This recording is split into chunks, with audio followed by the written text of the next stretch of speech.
السلام علیکم ناظرین، تو آج کا ہمارا ٹاپک ہے کہ کیا عورت پرفیوم لگا کر باہر نکل سکتی ہے؟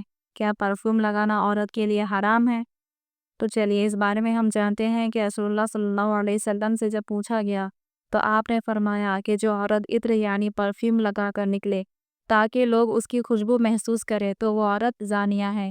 سوچو، کوئی عورت ایسا پرفیوم یا عطر استعمال کرے کہ جس کے آنے سے پہلے ہی اس کے پرفیوم کی خوشبو لوگوں تک پہنچ جائے تو یہ دوسرے مردوں کو اپنی طرف مائل کرنے کی علامت ہے۔ اس سے ہمیں بچنا چاہیے۔ قرآن اور اسلام ہمیں پاکیزگی اور طہارت کی دعوت دیتا ہے۔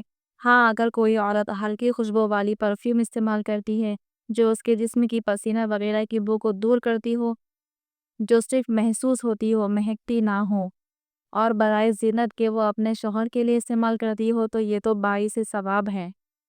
ایسی عورت اس وعید سے بری ہے۔ تو بتائیں کیا آپ کو پہلے سے یہ بات معلوم تھی ناظرین؟ کامنٹ میں مجھے ضرور بتائیں، اور اگر آپ چاہتی ہو کہ ایسی ویڈیوز آپ تک ملتی رہیں تو میرے چینل کو سبسکرائب کیجیے۔ اللہ حافظ۔